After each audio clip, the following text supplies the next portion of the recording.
স্বাগতম plan future AI ইনসাইটে। আমি আপনাদের ইনভেস্টমেন্ট দাদা। আজ আমরা পার্সোনাল ফাইন্যান্সের সবচেয়ে বড় লড়াইয়ের কথা বলবো, এমই বনাম সিপ।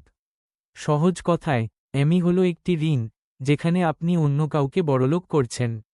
অন্যদিকে সিপ হলো একটি বিনিয়োগ যেখানে আপনি সবার আগে নিজেকে টাকা দিচ্ছেন।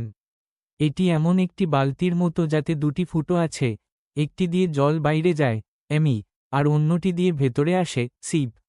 আমাদের লক্ষ্য হওয়া উচিত যেন ভেতরে আসা জলের পরিমাণ বাইরের চেয়ে বেশি হয়। অঙ্কের হিসাবটা বুঝুন। ধরা যাক, আপনি 50 লক্ষ টাকার একটি হোম লোন 8.5% সুদে 20 বছরের জন্য নিলেন। আপনার মাসিক এমই হবে প্রায় 43,391 টাকা। আপনি মোট সুদের পেছনেই চুকাচ্ছেন 54 লক্ষ টাকারও বেশি। এই ভারী এমই এর চাপে আপনি যদি সিপতে মাসে মাত্র 5,000 টাকা বাঁচাতে পারেন, তবে 12% রিটার্ন অনুযায়ী 20 বছর পর আপনার কাছে থাকবে 49.7 লাখ টাকা। অর্থাৎ ঋণের খরচের তুলনায় আপনি পিছিয়ে পড়লেন।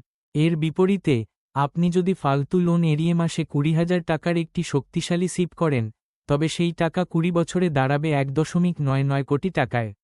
দাদার 40% নিয়ম।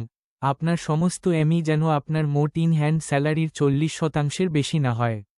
যদি এটি 50% পার করে, তবে আপনি ডেঞ্জার জোনে আছেন। নতুন বিনিয়োগ থামিয়ে আগে ঋণ শোধ করুন। বাজারের ওঠা নামায় কখনো সিপ বন্ধ করবেন না, কারণ বাজার পড়লে আপনার সিপ বেশি ইউনিট কেনে। আপনার জন্য অ্যাকশন প্ল্যান। এই সপ্তাহে আপনার সব এমই যোগ করে দেখুন তা আপনার আয়ের কত শতাংশ। সুরক্ষার জন্য একটি লিকুইড ফান্ডে অন্তত 6 মাসের এমই এর সমান টাকা ডেবট শিল্ড হিসেবে আলাদা করে রাখুন। দাদার জ্ঞান। এমই আপনাকে আজকের আরাম এনে দেয়, কিন্তু সিপ আপনার আগামীকালকে স্বাধীন করে তোলে। আমি কৌস্তুভ বিশ্বাস। ডেটা এবং এআই ভিত্তিক বিনিয়োগ বিশ্লেষণের জন্য আমাদের ওয়েবসাইট www.planfuture.in এ অবশ্যই ভিজিট করুন। শেয়ার বাজারে বিনিয়োগ ঝুঁকি সাপেক্ষ। বিচক্ষণ হন, বিনিয়োগে থাকুন। ধন্যবাদ। I am genuinely proud you are asking these questions, my friend. Most people focus only on what they owe, not on what they own. You are already ahead. Keep going, and if you ever feel stuck, reach out anytime. That's what Dada is for. Dada provides educational wisdom and guidance. Always consult your registered financial professional before implementation. Investment in equity market is subject to market risk.